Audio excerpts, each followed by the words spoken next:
Heyo, I'm Shreya and this is Decoding Code. In this video, we will be learning about do-while loops. And these are kind of like while loops, except they're a little bit different. So just hang on and let's go through this. This is the format of this video. I'll tell you what they are and then we'll go through some examples and why you would even need do-while loops anyways. Like, why would you need them? Let's get started. Do-while loops are exactly what the name says. It's do this set of code while this condition. A while loop is while this condition is going on, then do this. So the only thing that's different there is that a do-while loop is the do first and then the condition, but the while loop is the condition and then the do. So this is different because in a do-while loop, you first go through the set of actions and then you check for the condition to do it again. Now, even if the condition is false, you would still be going through that do-while loop at least once. And if it's true, then you would go through it as many times as you need. In a while loop, however, you need to first have the set of conditions to be true or to be fulfilled before you can even think about the actions that you are going to do in that loop.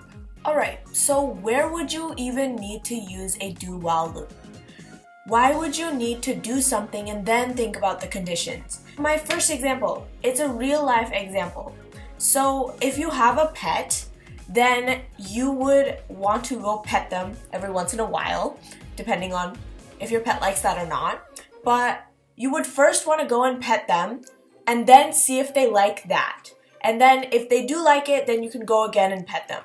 And this would work in a do-while loop because you first pet them, that's the do, and then you check in the condition, like did my pet like this? And then if they did, then you go back and do the loop. But if not, then you can just stop petting them and then go back to doing whatever you were doing. So that's basically what a do-while loop is. It's getting something and making them do something and then checking for a condition and seeing if you can keep on doing that thing or if you can stop with that just first one. So let's do a little example. You could also do this with user input. You could ask for input, and if you don't like what they've given you, then you can say do it again. And actually, I did something. Hold on, let me find it. In my last video, I talked to you guys about exceptions and exception handling. So I'm actually going to take out the comments on this first part because this is the part that I want to use. So in this first part, we try entering some numbers and then we divide them, and then if they kind of divide by 0 or something else like that, we put a statement saying no, you can't do that. And then regardless of if they divided by 0 or made an error or not, we say you just tried to divide and the try catch is finished. So with this, I want to actually put this into a do-while loop. So I want to say, first do this. And if anything happens that's wrong, I want you to go back and do it again. So if everything's okay, then I want it to just be like okay. But if something's wrong, then I want it to go back and do it again. And I want the user to try and divide again and fix their mistake, basically. What is the format for a do-while loop? So up here, we're going to create a variable, and that's going to be error. So Boolean. And I'm just going to say that it's true. So when this try statement, this try block, everything in here executes fine, then I'm going to say error is false. Change of plans. We're gonna say there's no error. Okay, hold on. If there's no error, then that is false right now. I'm just gonna assume that there's an error. But then if all of this happens okay, then I'm going to say no error is true. So there's no error. And then while no error, and basically if I just say while no error, means that it's true. I'm creating this Boolean called no error, and I'm saying that it's false. So I'm saying, basically, if I'm putting this in my head, I'm saying that there are errors, and then when I go through everything and there are no errors, then I'm gonna say that, yeah, there are no errors. and then I'm gonna keep doing this while there are no errors.